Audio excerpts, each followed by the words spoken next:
देखिए बच्चों, हम लोग लेसन नंबर 2 के प्रैक्टिकल प्रॉब्लम्स को सॉल्व कर रहे हैं, जिसमें हमने क्वेश्चन नंबर 1 ऑलरेडी कंप्लीट कर लिया है और इस वीडियो में हम लोग देखने वाले हैं क्वेश्चन नंबर 2। ठीक है, तो क्वेश्चन नंबर 2 कहाँ पर है? आपके टेक्स्ट बुक में पेज नंबर 43 पर दिया गया है। कौन सा क्वेश्चन? सेकेंड क्वेश्चन, जिससे हम लोग इस वीडियो में सॉल्व करने वाले हैं। ठीक है बच्चों, तो यहाँ पे हमें क्या करना है, यहाँ पर आपको ट्रांजेक्शन्स दिए गए हैं, तो हर एक ट्रांजेक्शन के बारे में हमें अच्छे से पूरा उसको एनालाइज करके उसके बारे में बताना है कि किसको डेबिट किया जाएगा, किसको क्रेडिट किया जाएगा, कौन कौन से अकाउंट्स आएंगे, ये सारी चीजें हम लोगों को बतानी है। ठीक है, लेकिन यहाँ पे आपको कौन सा अप्रोच लगाना है, जैसे कि हमने जब भी क्वेश्चन नंबर 1 किया था तो वहां पे कौन सा अप्रोच यूज किया था? ट्रेडिशनल अप्रोच, जिसके अंदर पर्सनल, रियल और नॉमिनल अकाउंट्स आते थे। लेकिन अभी यहाँ पे आपको कौन सा अप्रोच यूज करना है बच्चों? Modern approach. ठीक है, ठीक है, इस हिसाब से आपको क्लासिफिकेशन करना है, राइट। तो चलो सबसे पहले तो मैं आपको ये मॉडर्न अप्रोच के बारे में बता देती हूँ। तो देखो बच्चों, मॉडर्न अप्रोच के अंदर क्लासिफिकेशन ऑफ अकाउंट्स कैसे होता है, वैसे मैंने आपको एक्सप्लेन किया है पहले। तो जब भी मैं आपको लेसन पढ़ा रही थी तो वहाँ पे हमने पूरा अच्छे से चार्ट देखा था ना। चलो एक बार आप लोग को फिर से बता देती हूँ, classification of accounts in modern approach. तो देखो इसमें कौन कौन से अकाउंट्स आते हैं, तो याद रखना, एक तो आपका असेट्स अकाउंट आता है। ठीक है, फिर क्या आता है बच्चों? Expenses account, right. एक्सपेंसेस में लॉसेस भी आ जाएगा, एक्सपेंसेस या फिर लॉसेस अकाउंट। ठीक है, फिर इसके अलावा क्या आता है? तो रेवेन्यू भी आता है ना, रेवेन्यू या फिर कोई इनकम हुआ तो भी वो इसी में आता है, रेवेन्यू अकाउंट। और फिर उसके बाद लाइबिलिटीज अकाउंट होता है, लाइबिलिटी, ठीक है, लाइबिलिटी अकाउंट, राइट। यहाँ पे IES लिख देते हैं। फिर एक और होता है ना, कैपिटल अकाउंट, राइट। मतलब 5 होते हैं, 5 तरीके के अकाउंट, जिसमें हम लोग क्या करते हैं, सारे अकाउंट्स को क्लासिफाई करते हैं। ठीक है, तो देखो अभी इसका रूल क्या होता है, ये 5 चीजें तो आप समझ गए कि 5 अकाउंट होते हैं, मतलब यहाँ पे जो भी ट्रांजेक्शन्स रहेंगे उनके लिए इसी में से कोई ना कोई तो अकाउंट आएगा। ठीक है, इतनी बात तो आपको समझ में आ गई, लेकिन इसका रूल क्या होता है पहले आप उसको भी समझ लो। तो देखो बच्चों, याद रखना, अगर असेट्स या फिर एक्सपेंसेस क्या होते हैं, इंक्रीज होते हैं, ये एरो का मतलब क्या हुआ? बढ़ना। ठीक है, अगर ये इंक्रीज हो रहे हैं तो आपको क्या करना है स्टूडेंट्स? डेबिट करना है। ठीक है, क्या करना है? डेबिट। और अगर ये डिक्रीज हुए, ये एरो का मतलब क्या? नीचे जाना, यानी कि कम होना, तो फिर हमें उसे क्या करना है स्टूडेंट्स? क्रेडिट करना है। ठीक है, इतनी बात आपको याद रहेगी। फिर ये तीनों के बारे में जरा जान लो। देखो, अगर ये तीनों में से कुछ भी इंक्रीज होता है तो उसको क्रेडिट करना, और अगर डिक्रीज होता है तो उसको क्या करना? डेबिट करना। ठीक है, समझ गए? बस आपको इतनी सी बात ध्यान में रखनी है, बाकी कुछ नहीं, और आप इस क्वेश्चन को बड़े ही आसान तरीके से सॉल्व कर सकते हैं। ठीक है, तो आप लोग फॉर्मेट बना लीजिएगा, ऐसे ही आप लोग को बनाना है। देखो टोटल 8 कॉलम्स रहेंगे, है ना, सीरियल नंबर को लेकर के, और ऊपर आपको यही लिखना है कि analysis of transaction by applying rules of debit and credit in modern approach. ठीक है, ब्रैकेट में लिख करके बता दीजिएगा कि कौन सा अप्रोच है, तो मॉडर्न अप्रोच है। ठीक है, तो चलो देखते हैं ट्रांजेक्शन नंबर 1। इसमें क्या दिया है कि mister Meghraj started business with cash ₹30,000। ठीक है, तो इसके 2 इफेक्ट्स कौन कौन से होंगे? तो हमारे बिजनेस में पैसा आएगा, यानी कि कैश कम्स इन। दूसरा क्या होगा बच्चों? Proprietor is the giver. ये मेघराज जो है ये कौन है? Proprietor, right. तो देखो यहां पर हम क्या लिखेंगे? Cash comes in. दूसरा, प्रोप्रिएटर इज द गिवर।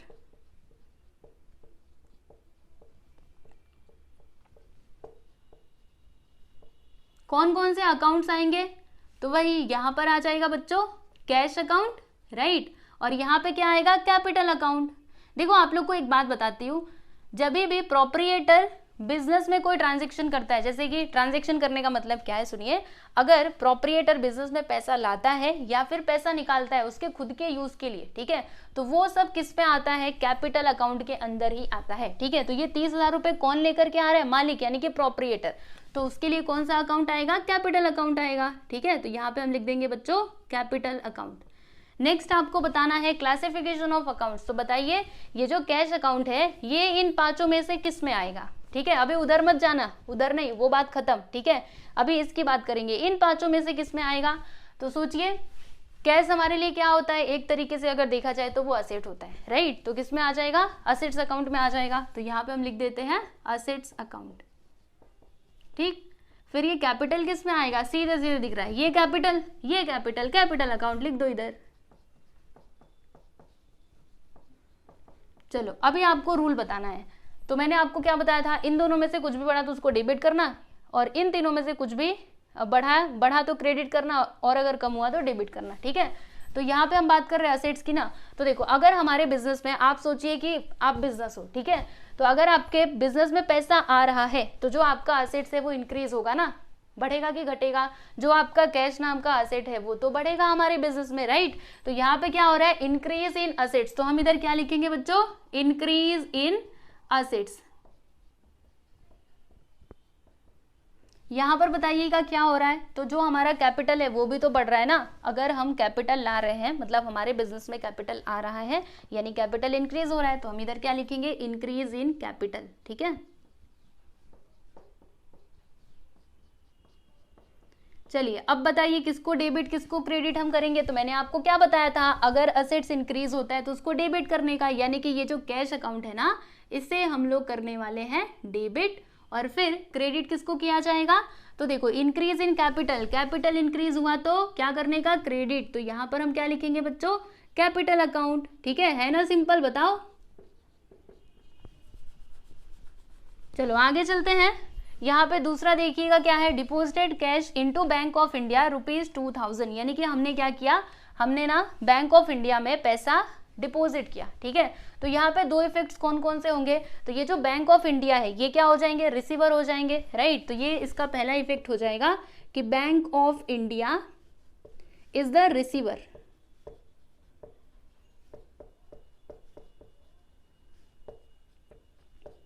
ठीक है। अच्छा दूसरा इफेक्ट क्या होगा, तो हमारे बिजनेस से पैसा जाएगा, यानी कि कैश गोज आउट, ठीक। चलो अभी बताओ यहाँ पे कौन से दो अकाउंट्स आ जाएंगे। तो पहला तो यहाँ पे बैंक ऑफ इंडिया अकाउंट आएगा ना, बैंक ऑफ इंडिया अकाउंट, और दूसरा क्या आएगा, सोचिए जल्दी से, सिंपल है ये, तो यहाँ पे कैश अकाउंट आ जाएगा। क्लासिफिकेशन ऑफ अकाउंट्स हमें बताना है, तो ये जो बैंक ऑफ इंडिया अकाउंट है बच्चों, ये इन पांचों में से किसके अंदर आएगा, असेट्स होगा, एक्सपेंसेस होगा, रेवेन्यू होगा, या फिर लाइबिलिटी, या फिर कैपिटल, आपको क्या लगता है। तो एक बात हमेशा ध्यान में रखना, कैश हो या फिर बैंक हो, देखो हमारे पास कैश है यानी हमारे पास पैसा यानी कि एसेट, ठीक है। अगर हमारे बैंक में भी पैसा है, बैंक में पैसा ही तो होता है ना, अगर बैंक में भी पैसा है तो वो भी किस में आता है, असेट्स के अंदर ही आता है, यानी कि बैंक और कैश किस में आते हैं, असेट्स में ही आते हैं, ठीक है। तो यहाँ पर हम क्या लिख देंगे, असेट्स अकाउंट लिख देंगे, ठीक है, असेट्स अकाउंट। फिर ये किस में आता है, ये तो असेट होता है हम जानते हैं, यहाँ पे सीधे सीधे लिख दो असेट्स अकाउंट, राइट। फिर यहाँ पर क्या आएगा, तो देखो हम क्या कर रहे हैं, बैंक में पैसा डिपॉजिट कर रहे हैं, तो जो हमारा बैंक बैलेंस है वो बढ़ेगा कि कम होगा। मुझे एक बात बताइए, पहले आपके बैंक में था 10,000 रुपए और हम 2,000 और ले जाकर के डिपॉजिट कर रहे हैं, तो जो हमारा बैंक बैलेंस है अब कितना हो जाएगा, 12,000 हो जाएगा। मतलब वो क्या हो रहा है, इंक्रीज हो रहा है, राइट। तो इसीलिए यहाँ पर हम क्या लिखेंगे, इंक्रीज इन असेट्स, हमारे असेट्स में बढ़ोतरी हो रही है ना। अच्छा यहाँ पर क्या होगा, तो समझिएगा इसको भी ध्यान से। देखिए आप सपोज करो कि आपके पास पहले 8,000 था, जिसमें से आपने 2,000 निकाला और बैंक में ले जाकर के जमा कर दिया, ठीक है। तो 8,000 में से आपने 2,000 निकाल लिया, ले जाकर के बैंक में डाल दिया, तो बताओ अभी आपके पास कितना बचा, 6,000। तो ये बढ़ रहा है कि कम हो रहा है, पहले 8 था अब कितना हो गया, 6,000, यानी कि यहाँ पे जो हमारा कैश नाम का असेट है वो तो डिक्रीज हो रहा है। तो हम इधर क्या लिखेंगे, डिक्रीज इन असेट्स।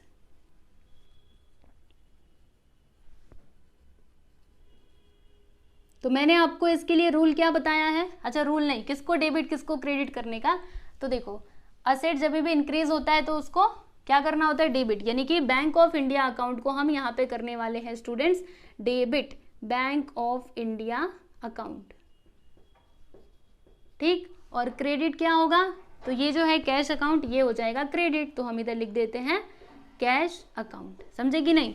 चलो जी आगे चलते हैं। अगला यहाँ पे क्या है कि withdraw cash ₹1,000 for personal use. देखो बच्चों ये वर्ड बहुत इंपॉर्टेंट है, हमने पैसा लिया तो सही, यानी बिजनेस से पैसा लिया तो सही, लेकिन किसके लिए लिया, पर्सनल यूज के लिए लिया, ठीक है। किसने लिया, कौन लेंगे, पर्सनल यूज के लिए बिजनेस से पैसा कौन लेंगे, तो यही लेंगे मेघराज, यानी कि प्रोप्रिएटर, राइट।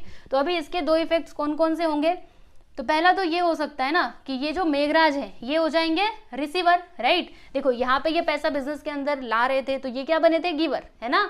अभी वो बिजनेस से पैसा ले रहे हैं फॉर पर्सनल यूज, ठीक है। अगर वो बिजनेस यूज के लिए लेते तब तो अलग बात होती, लेकिन वो खुद के यूज के लिए ले रहे हैं ना, इसके लिए अभी यहाँ पे ये जो प्रोप्रिएटर है वो क्या बन जाएंगे, रिसीवर बन जाएंगे। तो यहाँ पे हम लिखते हैं कि proprietor is the receiver, okay.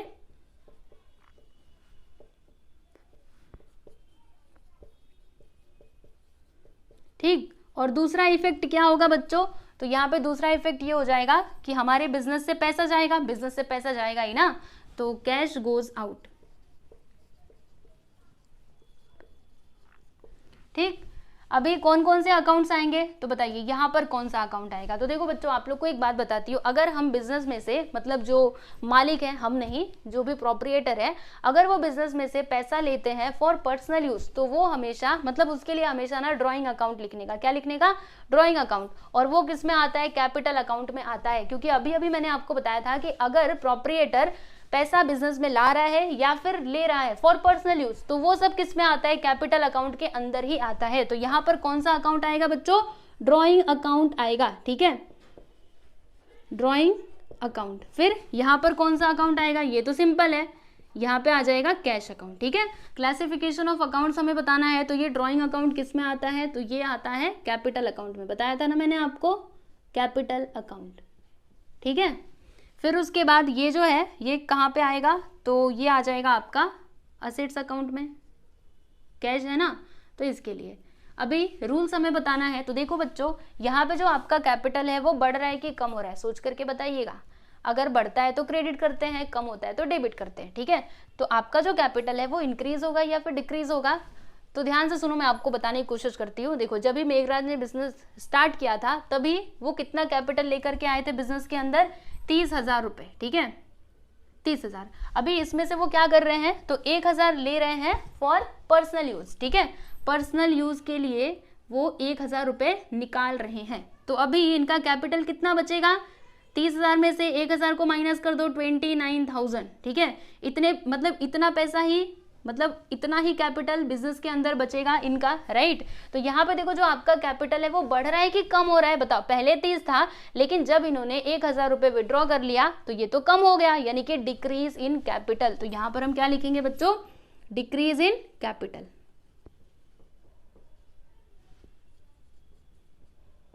अच्छा, यहाँ पर क्या होगा सोच करके बताइए। तो बिजनेस में से पैसा जा रहा है, यानी कि डिक्रीज इन असेट्स, है ना, डिक्रीज इन असेट्स। चलो अभी बताओ किसको डेबिट किसको क्रेडिट, तो इसको हम लोग डेबिट करेंगे ना, क्योंकि देखो मैंने आपको क्या बताया था कि जब भी हमारा कैपिटल क्या होता है बच्चों, डिक्रीज होता है, तो फिर हमें उसे करना होता है क्या, डेबिट। तो हम इधर क्या लिखेंगे, ड्रॉइंग अकाउंट, जो क्या होगा, डेबिट होगा, और क्रेडिट क्या होगा सोच करके बताइए। तो ये जो कैश अकाउंट है ये हो जाएगा क्रेडिट। आप बोलेंगे कैसे, तो देखो, डिक्रीज इन असेट्स, असेट्स में अगर गिरावट हो रही है, यानी कि अगर वो कम हो रहा है तो उसको क्रेडिट करने का, तो हम इधर क्या लिखेंगे, कैश अकाउंट, ओके, क्लियर है। चलो फोर्थ ट्रांजैक्शन देखते हैं। तो हमने ना गुड्स परचेज किया है क्रेडिट पे, किसके पास से, नीलेश के पास से, ठीक है। तो यहाँ पे दो इफेक्ट्स कौन कौन से होंगे, तो पहली बात तो ये हो जाएगा कि ये जो परचेज होता है ये हमारे लिए क्या होता है बच्चों, एक्सपेंस। पहला इफेक्ट हो जाएगा कि परचेज इज एन एक्सपेंस। और दूसरा क्या होगा, तो देखो हम लोग गुड्स तो परचेज कर रहे हैं लेकिन क्रेडिट पे, यानी जब भी हम लोग क्रेडिट पे कुछ भी परचेज करते हैं ना बच्चों, तो होता क्या है, यहाँ पे जो सामने वाला पर्सन रहता है ना उसका नाम आता है, यानी अभी नीलेश का नाम आएगा। तो देखो पहले तो हम ये लिखेंगे कि परचेज इज एन एक्सपेंस,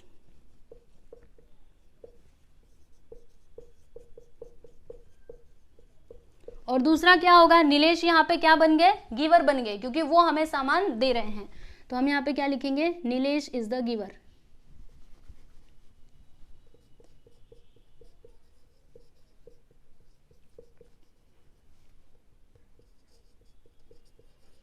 ठीक है। अभी कौन कौन से अकाउंट्स यहाँ पर आएंगे, तो पहला तो आपका आ जाएगा परचेज अकाउंट,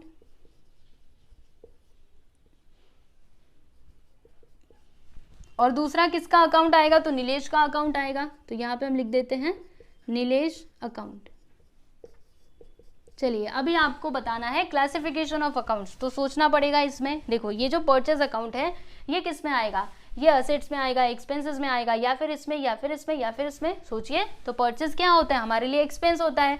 एक्सपेंस मतलब खर्चा, यानी कि ये आ जाएगा एक्सपेंस वाले कैटेगरी में। तो हम इधर क्या लिखेंगे? Expense account. ठीक है, चलो ये बात तो आप समझ गए, अच्छी बात है। अब बताओ ये जो नीलेश का अकाउंट है ये किस में आएगा? आपको क्या लगता है बच्चों? तो पहले आप ये सोचिए कि नीलेश एक्चुअल में यहाँ पे है कौन? कौन है ये? हमने क्या किया, नीलेश के पास से जो सामान है वो खरीदा, ठीक है, उधारी पे खरीदा, ठीक है। तो अभी जो नीलेश है उन्हें हमें क्या करना पड़ेगा? बाद में पैसा देना पड़ेगा। मतलब यहाँ पे ये जो है ना, ये कौन हो गए? क्रेडिटर हो गए, ठीक है। देखो डेटर और क्रेडिटर होते हैं। डेटर मतलब क्या? डेटर यानी वो पर्सन जिसके पास से पैसा आने वाला होता है हमारे पास, ठीक है। और क्रेडिटर मतलब क्या? हमें जिसको पैसा देना है। तो ये जो नीलेश है ना वो हमारे लिए यानी बिजनेस के लिए क्या बन चुके हैं? तो ये बन चुके हैं क्रेडिटर, ठीक है। और क्रेडिटर यानी क्या? लाइबिलिटी। ओके, ये लाइबिलिटी तो है ना, हमें पैसा देना पड़ेगा, ठीक है। उधारी पे हमने सामान लिया है मतलब पैसा देना पड़ेगा। तो वो कौन से कैटेगरी में आएगा? लाइबिलिटी वाले में, ठीक है।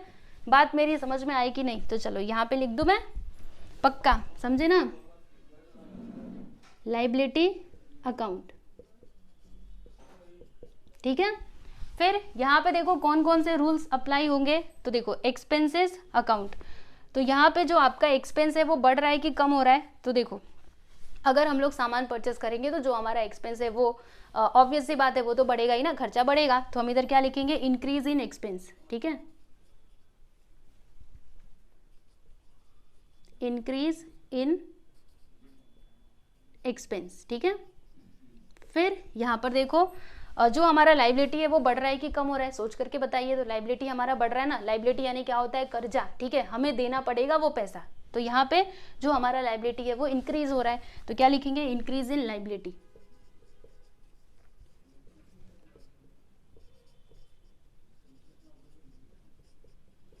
बताओ किसको डेबिट किसको क्रेडिट? तो देखो ये वाला जो परचेज अकाउंट है ना इसे हम लोग डेबिट करेंगे। क्यों ऐसा? मैंने आपको बताया था कि जब भी एक्सपेंसेस इंक्रीज होता है तो उसको क्या करने का? डेबिट करने का। तो ये जो परचेज अकाउंट है ना इसे हम लोग डेबिट कर देंगे, परचेज अकाउंट, ठीक है। और फिर क्रेडिट किसको किया जाएगा? तो ये जो नीलेश का अकाउंट है इसे हम लोग क्रेडिट कर देंगे। क्यों ऐसा? देखो जब भी आपका जो लाइबिलिटी है अगर वो इंक्रीज होता है, बढ़ता है, तो उसको क्रेडिट करने का। तो नीलेश का अकाउंट यहाँ पे क्रेडिट कर दिया जाएगा, समझे? तो यहाँ पे हमने ये चारों ट्रांजेक्शन्स कर लिए हैं, आप लोग देख सकते हैं। फिफ्थ पॉइंट देखिएगा बच्चों, इसमें क्या दिया है कि कैश परचेज ₹3000, यानी कि हमने क्या किया? कुछ तो गुड्स परचेज किया है, कितने में? 3000 में। और कैसे परचेज किया है? तो कैश परचेज किया है, यानी कि तुरंत के तुरंत पैसा दे दिया, ठीक है। यहाँ पे उधारी पे कुछ भी हमने नहीं खरीदा है। तो बताइए इसके दो इफेक्ट्स कौन कौन से होंगे? तो सिंपल है ना, देखो परचेज हमारा एक्सपेंस हो जाएगा और दूसरा हमारे पास से पैसा जाएगा। तो यहाँ पर लिखिएगा परचेज इज एन एक्सपेंस, ठीक है, इज एन एक्सपेंस। दूसरा कैश गोज आउट। चलो अभी हमें बताना है कि कौन कौन से अकाउंट्स यहाँ पर इन्वॉल्व होंगे। तो पहला तो आ जाएगा परचेज अकाउंट, ठीक। और दूसरा क्या आएगा बच्चों? सोच करके बताइए। हाँ देखो कैश अकाउंट आ जाएगा। फिर क्लासिफिकेशन ऑफ अकाउंट्स, तो हमें बताना है कि ये जो परचेज अकाउंट है ना ये इन पांचों में से किसके अंदर आएगा। तो देखो बच्चों परचेज एक तरीके का क्या होता है? एक्सपेंस ही होता है, यानी ये आ जाएगा एक्सपेंस वाले अकाउंट में, ठीक है। तो हम यहाँ पर क्या लिखेंगे? एक्सपेंसेस अकाउंट, ठीक है। और ये किस में आएगा? तो ये आएगा असेट्स अकाउंट में। ये तो सिंपल है ना। फिर उसके बाद रूल्स हमें बताना है। तो देखो बच्चों जब भी हमारा एक्सपेंसेस क्या होता है? बढ़ता है, तो उसको डेबिट करने का, और अगर वो कम होता है तो क्रेडिट करने का। तो यहाँ पर जो आपका एक्सपेंस है वो बढ़ रहा है कि घट रहा है? सोच करके बताइए। अगर हम सामान खरीदेंगे तो जो हमारा खर्चा है वो बढ़ेगा, राइट। तो यहाँ पे जो एक्सपेंस है वो इंक्रीज हो रहा है। तो क्या लिखेंगे? Increase in expenses, increase in expenses, ठीक है। और यहाँ पर सोच करके बताइए कि जो आपका असेट्स है वो बढ़ रहा है कि कम हो रहा है। तो देखो जो हमारा कैश है, अगर हम मतलब कैश में कोई चीज़ खरीद रहे हैं तो हमें पैसा देना पड़ेगा, यानी हमारे पास जितना भी कैश है उसमें से कैश कम हो, मतलब वो कम हो जाएगा ना। जैसे समझिए, देखिए आपके पास था 5,000 रुपये, ठीक है, जिसमें से आपने 3,000 का कुछ सामान खरीद लिया, तो अभी आपके पास कितना रुपया बचेगा? 2,000, ठीक है। तो पहले आपके पास इतना कैश था, लेकिन सामान खरीदने के बाद इतना ही बचा, ठीक है। तो बताइए ये बढ़ रहा है कि कम हो रहा है? कम हो रहा है ना। तो हम इधर क्या लिखेंगे? Decrease in assets. कौन डेबिट कौन क्रेडिट? तो परचेज अकाउंट को यहाँ पे हम लोग करने वाले हैं बच्चों डेबिट, परचेज अकाउंट, ठीक है। चलो बताओ क्रेडिट हम किसको करेंगे? तो ये जो है ना कैश अकाउंट, इसे हम लोग करने वाले हैं क्रेडिट, तो हम इधर लिख देंगे बच्चों कैश अकाउंट, ठीक है। चलो आगे चलते हैं। अगला यहाँ पर क्या है? पेड वेजेस ₹400, यानी हमने वेजेस पे किया 400 रुपये, बराबर। तो यहाँ पर क्या होगा? तो ये जो वेजेस है ये हमारे लिए एक्सपेंस होगा ना। अगर हम वेजेस दे रहे हैं, ठीक है, तो हमारे पास से पैसा जा रहा है, यानी कि ये हमारा खर्चा है, राइट। तो ये क्या हो जाएगा? एक्सपेंस हो जाएगा। और दूसरी चीज, हमारे पास से पैसा जाएगा, यानी कि सेम इसी के तरीके से होगा, मतलब जैसे हमने यहाँ पे लिखा वैसे ही क्या लिखेंगे? Wages is an expense, is an expense, ठीक। और दूसरी चीज क्या बताया था मैंने आप लोगों को? कैश गोज आउट, ठीक। फिर कौन कौन से अकाउंट्स यहाँ पर आएंगे? तो यहाँ पे कौन सा अकाउंट आएगा? क्या लगता है आपको? वेजेस अकाउंट आएगा। और यहाँ पर क्या आएगा स्टूडेंट्स? कैश अकाउंट आ जाएगा, ठीक है ना। फिर क्लासिफिकेशन ऑफ अकाउंट्स, तो ये जो वेजेस है ये कौन से, मतलब ये पांचों में से किसके अंदर आएगा? तो ये आ जाएगा एक्सपेंसेस वाले में, राइट। तो यहाँ पर हम क्या लिखेंगे? Expenses account. और ये किस में आएगा? सिंपल है, ये तो असेट्स में आ जाएगा, असेट्स अकाउंट, ठीक है। फिर नेक्स्ट वन देख लो, यहाँ पे कौन सा रूल हम लोग लगाएंगे? तो जो हमारा एक्सपेंसेस है वो बढ़ेगा कि घटेगा? सोच करके बताओ। अगर हम वेजेस दे रहे हैं तो जो हमारा खर्चा है वो इंक्रीज होगा, तो क्या लिखेंगे? Increase in expense.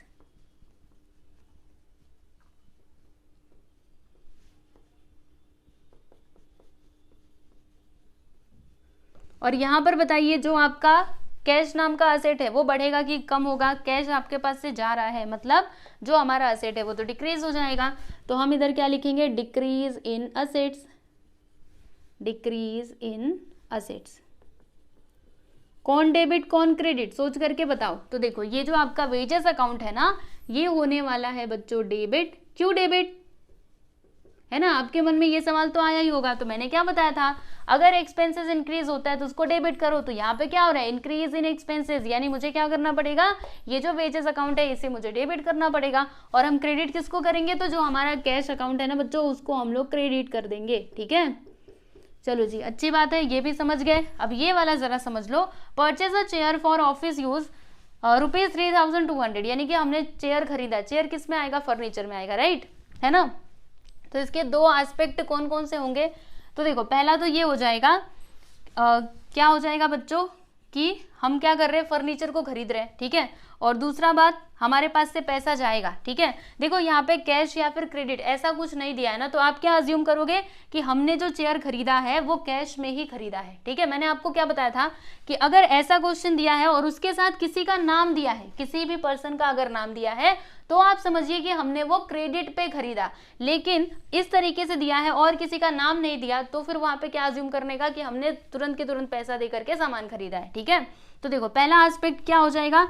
ये जो मतलब ये जो चेयर है ये एक तरीके का, ये किस में आएगा? फर्नीचर में आएगा ना। तो यहाँ पे हम लिखते हैं कि furniture is an asset, furniture is an asset. ये एक तरीके से हमारे लिए क्या है बच्चों? असेट है, जो हमारे बिजनेस में आ रहा है, ठीक है। और इसका दूसरा एस्पेक्ट क्या हो जाएगा? कैश गोज आउट, हमारे पास से पैसा जा रहा है ना। फिर कौन कौन से अकाउंट्स यहाँ पर आएंगे? तो यहाँ पे आपका अकाउंट आ जाएगा बच्चों फर्नीचर अकाउंट, ठीक है। देखो चेयर क्या होता है? वो फर्नीचर में ही आता है, इसके लिए मैंने इधर फर्नीचर अकाउंट लिखा। और ये कैश के लिए कैश अकाउंट आ जाएगा। चलो अब बता दो क्लासिफिकेशन ऑफ अकाउंट। तो फर्नीचर यानी क्या होता है? जी हाँ, बिल्कुल सही बोला, असेट्स होता है, तो यहाँ पे हम लिखेंगे असेट्स अकाउंट, ठीक है। और एक और बात सुन लो, आप सोच रहे होंगे कि हमने यहाँ पे परचेज किया तो ऐसे लिखना चाहिए ना कि परचेज इज एन एक्सपेंस। तो मैंने आपको क्वेश्चन नंबर 1 में भी समझाया था और अभी भी समझा रही हूँ, अगर हम लोग कोई असेट परचेज करते हैं तो उसके लिए ये परचेज वगैरह नहीं आता, तो फिर डायरेक्टली वो असेट का जो अकाउंट रहता है वो आता है, ठीक है। याद रखना, अगर हम कोई असेट खरीद रहे हैं जो हमारे बिजनेस में रहेगा कई सालों तक हमारे साथ, मतलब जिसको हम लोग दोबारा से बेचने के लिए नहीं खरीद रहे हैं, तो वो किस में आता है, मतलब उसको किस तरीके से करना होता है, इस तरीके से, ठीक है। और अगर कोई आपका रेगुलर गुड्स है तो वहां पे आप क्या लिखोगे, परचेज इज एन एक्सपेंस, ठीक है। तो कंफ्यूजन की कोई बात नहीं है, आराम से पढ़ो, अच्छे से पढ़ो और ध्यान लगा करके, ठीक है। चलो ये किस में आएगा, ये भी असेट्स में ही आएगा, यहाँ पे लिख देते हैं असेट्स अकाउंट, ठीक है। फिर रूल्स बताइए, यहाँ पे जो आपका असेट्स है वो बढ़ रहा है कि घट रहा है। तो देखो फर्नीचर नाम का असेट हमारे बिजनेस में आ रहा है, यहाँ पे लिख सकते हैं फर्नीचर इज एन असेट, जो हमारे पास आ रहा है ना, तो यहाँ पे हम लिख देते हैं विच कम्स इन, जो हमारे बिजनेस में आ रहा है, राइट। तो देखो जो आपका फर्नीचर नाम का असेट है, मतलब अगर ये असेट आपके बिजनेस में आ रहा है तो जो आपका असेट है वो तो इंक्रीज होगा ना, तो यहाँ पे हम क्या लिखेंगे, इंक्रीज इन असेट्स।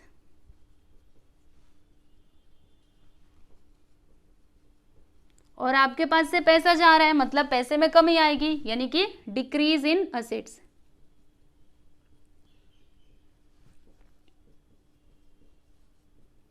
ठीक है, चलिए बताइए किसको डेबिट किसको क्रेडिट। तो ये जो फर्नीचर अकाउंट है ना, इसे हम लोग करने वाले हैं स्टूडेंट्स डेबिट, यहां पे लिखेंगे फर्नीचर अकाउंट। चलो बताओ किसको क्रेडिट करेंगे, तो ये वाला जो अकाउंट है ना कैश अकाउंट, इसे हम लोग करने वाले हैं बच्चों क्रेडिट। Okay clear. अभी 8th वन देख लीजिए क्या दिया है कि sold goods to Mohan worth ₹1200। हाँ अभी देखो इसको भी आप समझिएगा, यहाँ पे कहीं पे भी कैश या फिर क्रेडिट का नाम लिया क्या, नहीं लिया है ना। तो क्या आप अज्यूम करोगे, क्या आप ऐसे सोचोगे कि हमने कैश में ही सेल किया है, तो आप ऐसा बिल्कुल भी मत सोचना। क्यों, क्योंकि देखो यहाँ पे ना सामने वाले का नाम दिया गया है। तो मैंने आपको क्या सिखाया है कि जब भी नाम दिया रहेगा, ठीक है, और क्वेश्चन में आपके ना क्रेडिट बोला है ना कैश बोला है, तो फिर वहां पर आप क्या अज्यूम करोगे कि हमने जो सामान बेचा वो कैसे बेचा, तो वो क्रेडिट में बेचा, ठीक है। नाम देने का मतलब क्या है, क्रेडिट, और अगर नाम नहीं दिया तो फिर कैश, ठीक है। तो हमने क्रेडिट में बेचा है, आप ऐसे अज्यूम करो। तो बताइए इसके दो इफेक्ट कौन कौन से होंगे। तो पहला तो ये हो सकता है ना, क्या हो सकता है, अगर हम सामान बेचेंगे, हाँ सेल्स इज एन इनकम, ठीक है। सेल्स क्या है, एक तरीके से इनकम है। और दूसरी बात, ये जो मोहन है, हम ये सामान किसको बेच रहे हैं, मोहन को बेच रहे हैं, और कैसे बेच रहे हैं, वो हम बेच रहे हैं क्रेडिट यानी उधारी पे। तो दूसरा यहाँ पे मोहन का मतलब मोहन के बारे में भी हमें बताना पड़ेगा। तो मोहन क्या हो जाएंगे, रिसीवर हो जाएंगे। तो हम इधर लिखेंगे मोहन इज द रिसीवर, ठीक है। और दूसरी चीज, सेल्स इज एन इनकम।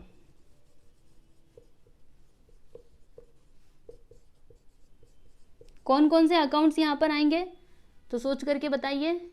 पहला तो मोहन थे ना, जी हाँ, तो यहाँ पे मोहन्स का अकाउंट आ जाएगा, मतलब मोहन्स अकाउंट, ठीक है, इस तरीके से। फिर यहाँ पर कौन सा अकाउंट आएगा, सेल्स अकाउंट आएगा, ठीक। क्लासिफिकेशन ऑफ अकाउंट्स, तो ये जो मोहन का अकाउंट है ये किस में आएगा, असेट्स, एक्सपेंसेस, रेवेन्यू, लाइबिलिटीज या फिर कैपिटल। तो देखो बच्चों पहले आप ये पहचानो कि ये मोहन एक्चुअल में है कौन, ठीक है।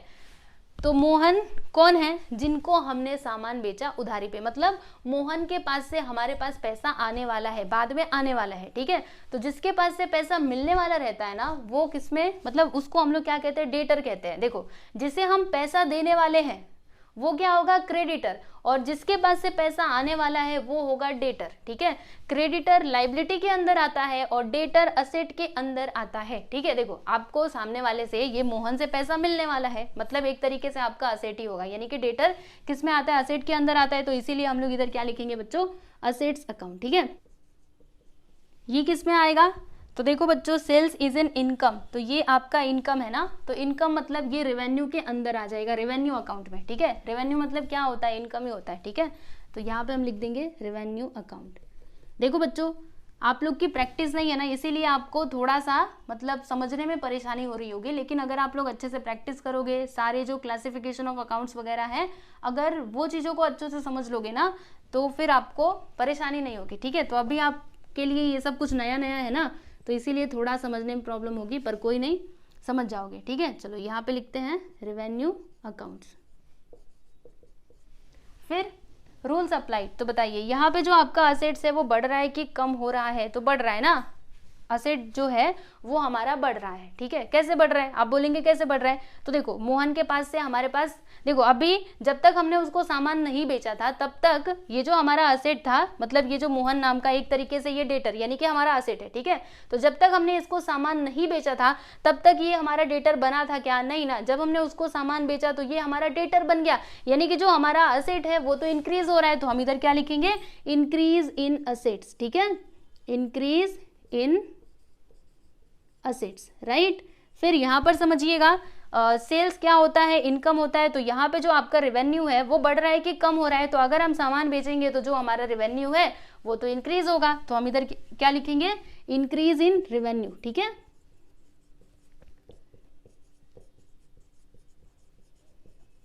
चलिए बताइए कौन डेबिट कौन क्रेडिट? तो मोहन का जो अकाउंट है वो हो जाएगा बच्चों डेबिट, मोहन्स अकाउंट। फिर क्या क्रेडिट करना होगा? तो जो सेल्स अकाउंट है उसे हमें करना होगा क्रेडिट। समझ गए? यस। तो आप लोग देख सकते हो हमने ये चारों ट्रांजेक्शन्स भी कर लिए हैं। अभी इसके आगे है 4 और ट्रांजेक्शन, टोटल ना 12 ट्रांजेक्शन्स हैं। तो पहले आप इसको देख लो फिर हम चलते हैं आगे। यहाँ पर देखिएगा बच्चों ट्रांजेक्शन नंबर 9, इसमें क्या दिया है कि withdraw cash for office use ₹3000, यानी हमने क्या किया? तो कैश को विड्रॉ किया, किसके लिए? ऑफिस यूज के लिए, ठीक है। तो पैसा कहाँ से विड्रॉ करेंगे? बैंक से करेंगे, ठीक है। तो अभी इसके 2 इफेक्ट्स बताइए कौन कौन से होने चाहिए। तो पहला तो ये होगा कि हमारे बिजनेस में पैसा आएगा, क्योंकि ये जो पैसा विड्रॉ कर रहे हैं किसके लिए? ऑफिस यूज, ठीक है। तो इसके लिए बिजनेस में पैसा आएगा। तो पहला हम क्या लिखेंगे? Cash comes in, right. और दूसरा क्या होगा? इस केस में जो बैंक है वो क्या बन जाएगा? गिवर। तो हम इधर लिखेंगे बैंक इज द गिवर, ठीक है।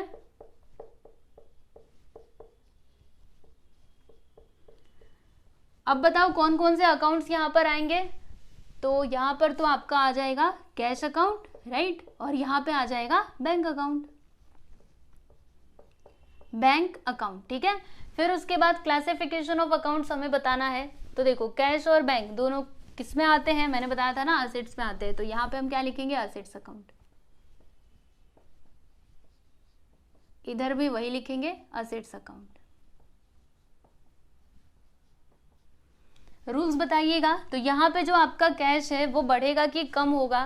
तो देखो हमने क्या किया? बैंक से पैसा निकाला और बिजनेस में लेकर के आए, ठीक है। तो हमारा जो कैश नाम का असेट है ना वो तो इंक्रीज होगा। तो हम इधर क्या लिखेंगे बच्चों? इंक्रीज इन असेट्स, ठीक है। यहाँ पर क्या होगा सोच करके बताइए। अगर हम बैंक में से पैसा निकालेंगे तो जो हमारा बैंक बैलेंस है वो कम हो जाएगा, यानी कि डिक्रीज इन असेट्स।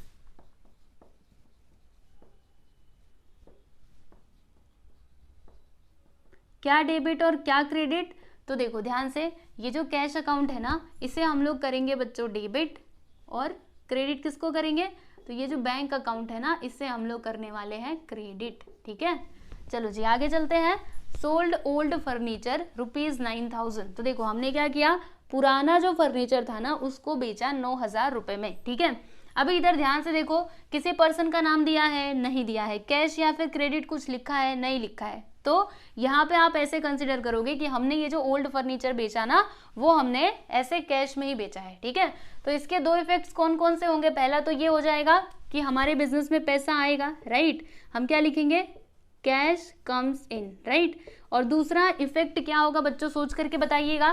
तो क्या मैं ऐसे लिखूं? Sales is in income? तो अगर आप ऐसा लिखोगे तब ये एकदम से गलत है ना, क्योंकि मैंने आपको क्या बताया था? फर्नीचर क्या है? वो हमारा फिक्स असेट है, राइट। तो हम लोग अपने फिक्स असेट को बेच रहे हैं ना, तो इसके लिए यहाँ पे फर्नीचर अकाउंट आएगा। तो हम इधर क्या लिखेंगे कि furniture is an asset, furniture is an asset. ये एक तरीके का असेट है, राइट, विच गोज आउट, जो जा रहा है हमारे बिजनेस से, विच गोज आउट, ठीक। चलो बताओ अभी कौन कौन से अकाउंट्स आएंगे? तो इसके लिए तो कैश अकाउंट आ जाएगा, इसमें तो कोई डाउट नहीं होना चाहिए। और यहाँ पर फर्नीचर अकाउंट आएगा। इधर क्या आएगा? Classification of accounts. तो कैश किस में आता है? असेट्स में आता है। यहाँ पे हम लिख देंगे असेट्स अकाउंट, ठीक है। और ये किस में आता है? फर्नीचर, ये भी असेट ही होता है। तो यहाँ पर भी आएगा असेट्स अकाउंट, ठीक है। फिर रूल्स अप्लाइड, तो बताओ यहाँ पे जो आपका कैश नाम का असेट है वो बढ़ेगा कि कम होगा अगर आपके बिजनेस में पैसा आ रहा है, यानी कि इंक्रीज इन असेट्स। तो यहाँ पे हम लिख देते हैं इंक्रीज इन असेट्स। यहाँ पर देखो इंक्रीज होगा कि डिक्रीज होगा, तो फर्नीचर नाम का जो असेट है ना वो आपके बिजनेस से जा रहा है, मतलब जो आपका असेट है वो तो डिक्रीज होगा। तो हम इधर क्या लिखेंगे, डिक्रीज इन असेट्स। क्या डेबिट क्या क्रेडिट, सोच करके बताइए। इंक्रीज इन असेट्स, तो जब भी असेट्स इंक्रीज होते हैं तो डेबिट करो, तो यहाँ पर हम लोग जो हमारा कैश अकाउंट है ना इसे हम लोग डेबिट करेंगे। अच्छा, तो फिर क्रेडिट किसको करेंगे, तो ये जो अकाउंट है ना फर्नीचर अकाउंट, इसे हम क्रेडिट करेंगे। क्यों, डिक्रीज इन असेट्स, और असेट डिक्रीज होता है तो क्रेडिट करने का, तो हम इधर लिखेंगे फर्नीचर अकाउंट।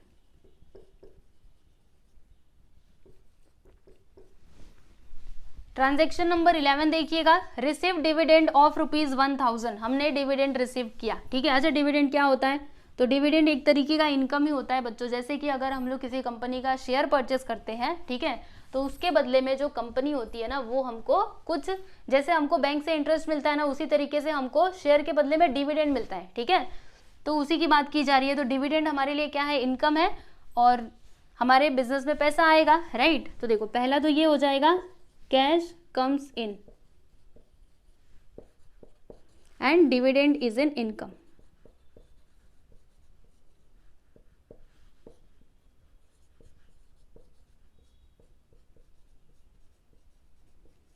कौन कौन से अकाउंट्स यहाँ पर आएंगे, तो पहला तो आपका आ जाएगा कैश अकाउंट, और दूसरा क्या आएगा, डिविडेंड अकाउंट।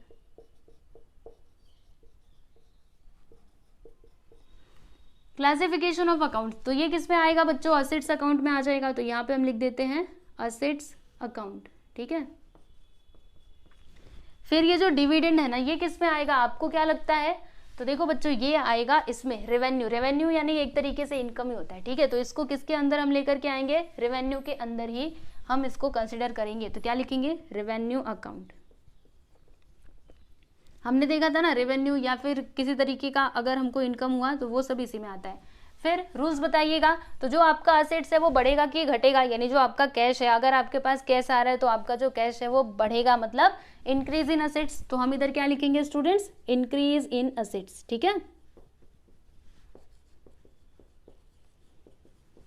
और फिर यहाँ पे क्या हो रहा है, जो आपका रेवेन्यू है वो बढ़ रहा है कि कम हो रहा है, तो डिविडेंड इज एन इनकम, और मतलब आपके पास पैसा आ रहा है ना एक तरीके से, ठीक है, डिविडेंड मिल रहा है, मतलब एक तरीके से आपका जो इनकम है, मतलब रेवेन्यू इंक्रीज हो रहा है।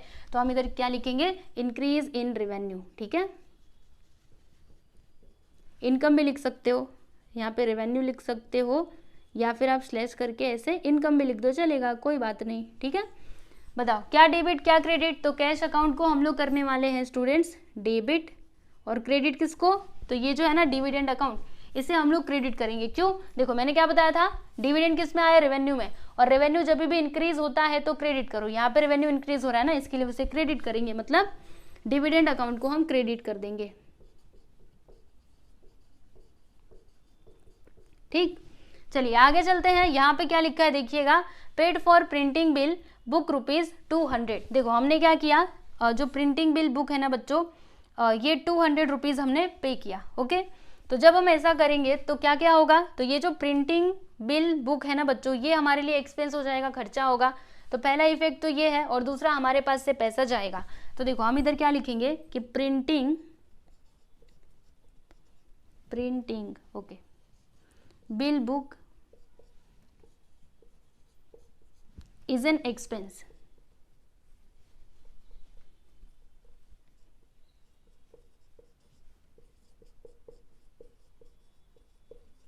ठीक। और दूसरा कैश गोज आउट।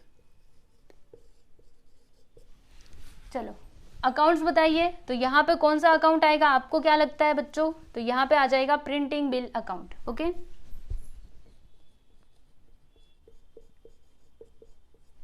फिर यहाँ पे दूसरा अकाउंट कौन सा आ जाएगा, कैश अकाउंट, ठीक है ना।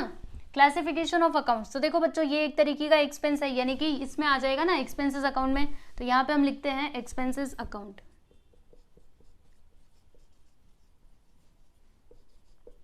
ये किस में आता है, तो असेट्स में आता है, तो यहाँ पे हम लिख देंगे असेट्स अकाउंट।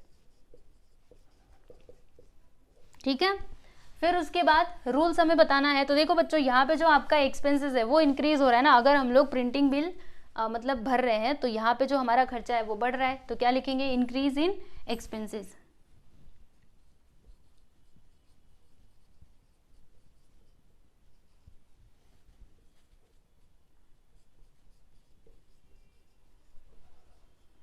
फिर यहाँ पर आप क्या लिखोगे, तो जो आपका, अगर आपके पास से पैसा जाएगा तो ये कैश नाम का असेट वो तो कम होगा ना, तो हम इधर क्या लिखेंगे बच्चों, डिक्रीज इन असेट्स। ठीक है, किसको डेबिट किसको क्रेडिट करना पड़ेगा, तो ये जो प्रिंटिंग बिल अकाउंट है ना इसे हम लोग डेबिट करेंगे और ये जो कैश अकाउंट है इसको क्रेडिट कर देंगे। तो यहाँ पे हम लिखते हैं प्रिंटिंग बिल अकाउंट।